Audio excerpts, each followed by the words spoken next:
Alright, now to the main event. So we're going to be taking apart the N64. This one does have the expansion pack inside. In fact, the OEM expansion pack. So for those of you that don't know, it's this red guy over here. So what the expansion pack actually does is it adds more RAM to the N64. So it goes from 128 to 256, I think, is what it upgrades it to. I always thought it was a GPU, but it's actually not. As it comes stock with the whatchamacallit, with the jumper pack, and most people actually threw the jumper pack out. So we're going to be taking this guy apart. Now, for those of you that don't know, you are going to be needing the 3.8 security bit for this one. I think it's a 3.8. No, it's a bigger one. Sorry, 4.5 security bit. Yeah, that's the one. So we got a bunch of screws over here. So obviously you unplug your power, you unplug your video, making sure those are completely disconnected. Now, we do have a total of 6 screws. We got 1, 2, 3, 4, 5, 6. Now on the European units, sometimes there will actually be a screw underneath the actual sticker over here, which is right about where the NSU is, but that's only on some European models. I have not run into many that have, but some early models do on the European unit for some odd reason. So we're going to take those guys out. In fact, those screws are the only ones that use the security bit. Alright, so now we should be able to take the back housing off. So yes, the feet do actually have to come off, but like I said, they pop off pretty easily. They generally retain their screws. So, you know, the screws actually still in them. Okay, maybe not, but anyways, the point is, good way of keeping track of them. And the top housing comes off with a bit of force. Expansion pack actually might be holding it in, which for some odd reason wasn't when I took this apart previously. Maybe because I actually pushed it down with a bit of force. So I got to get around to fixing this reset button, because right now it engages automatically. I'm thinking a spring over here, which is the actual reset button itself. Then we got the power button. And yeah, that is the inside of the N64. So we're going to take this apart a little bit further. So inside, we don't have any more of the security screws, so we don't need to worry about that.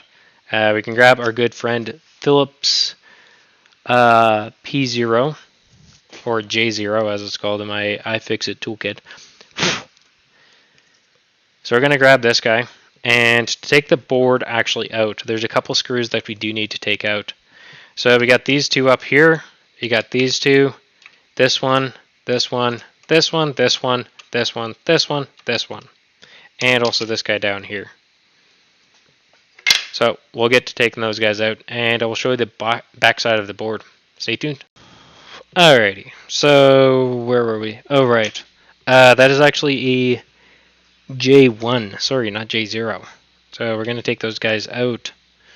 These thankfully are all the same head.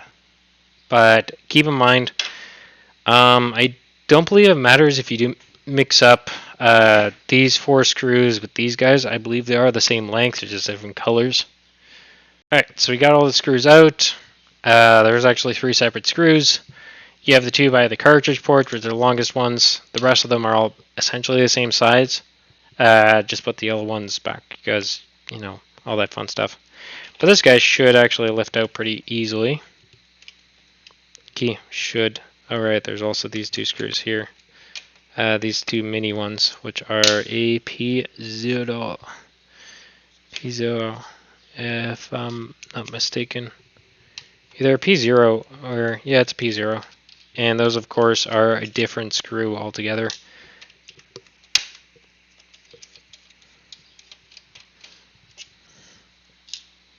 Alright, so board comes straight out. And then we have the back housing.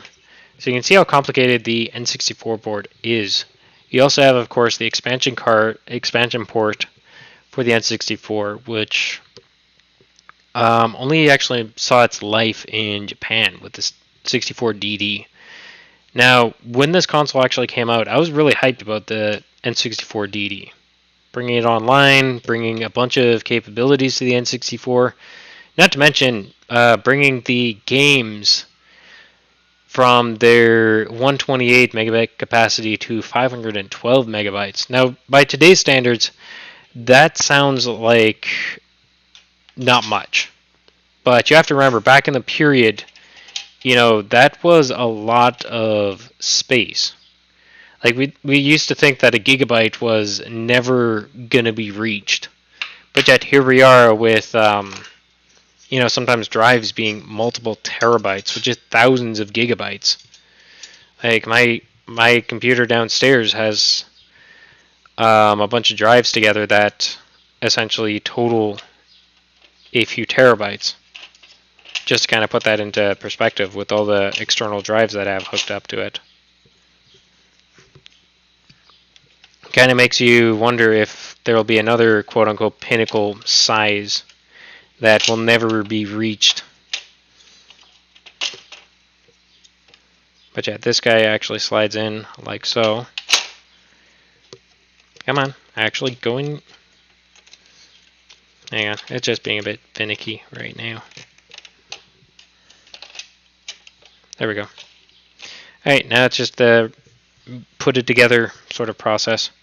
One of these days I am going to actually buy some isopropyl alcohol to clean this up a little bit better. For example, there's still a little bit of dust. I do want to also clean around the cartridge ports as well. But when I took this apart, that's useful. When I took this apart, there's actually a big dust bunny, actually two big dust bunnies sitting on the plate. So yeah, that's a lot of fun stuff. But anyways, thank you all for tuning in.